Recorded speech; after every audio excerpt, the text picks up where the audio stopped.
पदाचा मुद्दा निघाला म्हणून असं एक चर्चा सुरू आहे की पंतप्रधान पदाचा चेहरा विरोधकांनी असं सांगितलं की ऑफर दिली नितीन गडकरींना असं त्यांनी सांगितलंय. विरोधी पक्षातले नेते बोलत होते, पण खरंच तसं काही घडत होतं पडद्यामागे? नाही, खरं जर काय घडलं असेल तर ते फार हाय लेवलला घडलं असेल. पण एक तुम्हाला सांगतो, गडकरी साहेबांच्या बाबतीत बोलायचं झालं तर दिलदार माणूस आहे.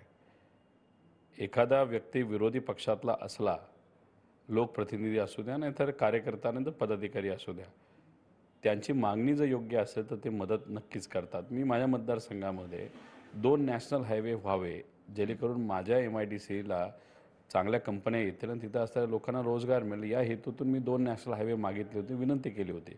पवार साहेबांनी सुद्धा त्यांच्याबरोबर त्या बाबतीत चर्चा केली होती. लगेचच त्यांनी सही केली आणि 2 मोठे नॅशनल हायवे हे मंजूर केले.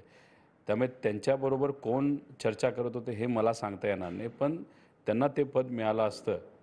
विरोधक म्हणून सुद्धा आम्ही त्या बाबतीतलं स्वागत केलं असतं. एक प्रकारे हे मोदींच्या नंतर कोण याचं उत्तर देण्याचा प्रयत्न केलाय किंवा तसा दबाव टाकण्याचा प्रयत्न दिसतोय ह्या सगळ्यातनं काय वाटतं? तुम्ही एक राजकीय विश्लेषक, कारण आता ते हे का बोलतायत हा पण. मी एकच म्हणेल की लोकसभा इलेक्शनच्या आधी त्यांचा जो विभाग आहे, हां. त्या विभागाच्या बाबतीत कॅग जी सेंट्रल गव्हर्नमेंटची एक एजन्सी आहे, जी सगळ्या अकाउंट्सचं ऑडिट करते, त्यांनी अख्ख्या केंद्रीय मंत्रालयापैकी फक्त गडकरी साहेबांच्या मंत्रालयाचं ऑडिट केलं होतं आणि ताशेरे ओढले होते.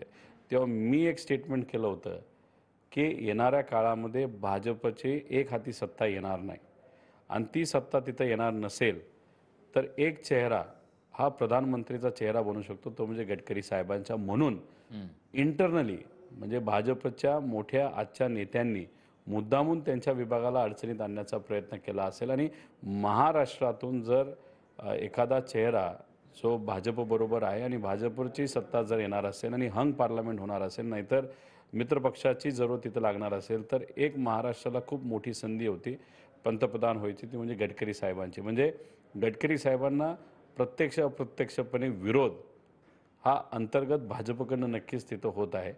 पण त्यांच्यासारख्या व्यक्तीला जर संधी मिळाली असती, स्वागत नक्कीच आपण करायला पाहिजे असतं. महाराष्ट्राचं हित त्याच्यामध्ये आपल्याला नक्कीच दिसलं असतं. कारण आज काय होतं आहे, आज फक्त गुजरातचा विचार केला जातो आहे. तर उद्या जाऊन जर नाही तर उद्या जाऊन पण, कारण का अजून काय उद्या होईल काय सांगता येणार नाही. तर गडकरी साहेब जर पंतप्रधान झाले तर महाराष्ट्राला नक्कीच त्याचा फायदा होईल, गुजरातला नक्कीच नुकसान होईल. आम्ही असं मानायचं का, एवढं तुमचं प्रेम, एवढं तुम्हाला त्या व्यक्तिमत्वाची भुरळ आहे, उद्या ते पंतप्रधान झाले, आता जर बद्दल आहे, आम्ही तुम्हाला एकत्र पाहू शकतो का? गडकरी साहेबांच्याबद्दल आम्ही बोलू शकतो, पण भाजपचा जो विचार आहे हां. तो अतिशय आमच्या विरोधातला विचार आहे. नाहीतर आम्ही तो विचार कधी स्वीकारत नाही. व्यक्ती म्हणून गडकरी साहेब हे नक्कीच मला आवडतात. त्यांनी मला सहकार्यच केले माझ्या मतदारसंघाच्या बाबतीत. त्यामुळे त्यांना मी काही जवळून पाहिलेलं आहे. ते दिलदार माणूस आहे. मनाचा मोठेपणा त्यांच्यामध्ये आम्हाला दिसतो.